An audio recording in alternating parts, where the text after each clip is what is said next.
Bonsoir à tous. Je voudrais tout d'abord féliciter et remercier les personnes qui ont eu l'initiative d'organiser cette fête en l'honneur du professeur d'études portugaises qui a donc enseigné la langue et la civilisation durant plus de 3 lustres, soit de 2000 à 2016.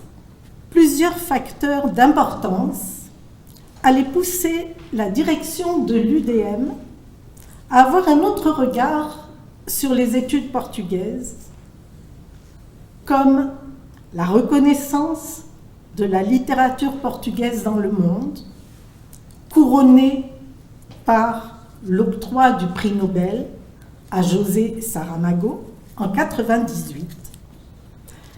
La position de leadership économique du Brésil en Amérique latine, l'influence politique du Portugal au sein de la communauté européenne, mais aussi d'autres pays de langue portugaise, et enfin, l'existence d'une communauté portugaise bien enracinée dans le contexte québécois, dynamique culturellement. Un peu plus de 10 ans se sont encore écoulés avant que des décisions soient prises.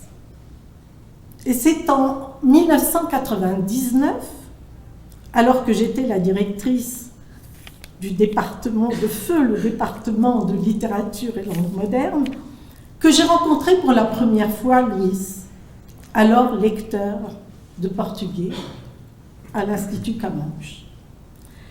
Dès son premier engagement, en 2000, comme professeur invité de portugais, Luís s'est attelé à travailler sur ce qui allait motiver toutes ces démarches dans un premier temps, à savoir la création d'un programme de mineurs en langue portugaise et culture lusophone.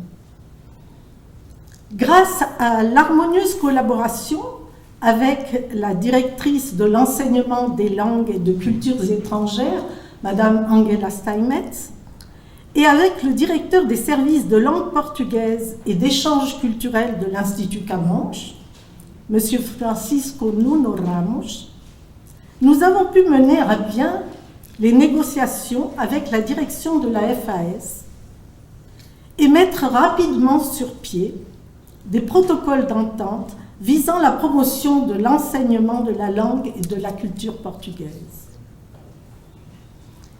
Dès son engagement, j'ai très vite compris l'avantage que nous avions de recruter sur place ce nouveau lecteur de portugais pour son vaste réseau social dans la métropole québécoise, mais aussi pour sa formation pluridisciplinaire, études théâtrales, sciences de l'éducation, journalisme, psychologie, vous l'avez tous mentionné tout à l'heure. De notre collaboration, je retiendrai en premier lieu sa grande faculté pour communiquer de façon originale, c'est le moins qu'on puisse dire, vous l'avez tous témoigné, ses connaissances, son enthousiasme et sa fierté pour la culture, aussi bien passée que présente, de son pays. And last but not least, il me serait bien difficile de ne pas associer à toutes ces initiatives pédagogiques et culturelles, celle qui, pendant ces 16 années, aura été son assistante, sa complice,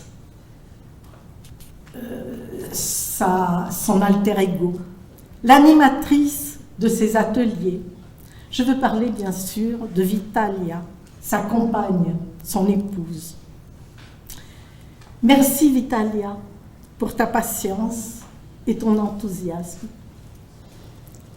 Merci, cher Luís, pour cette passion de la culture portugaise que tu as si bien su partager avec tes étudiants et auprès de la communauté montréalaise en général. Je ne regrette qu'une chose, c'est de ne pas avoir pris de cours avec toi. Et je vous souhaite à tous les deux le meilleur est à venir, dit-on. Merci.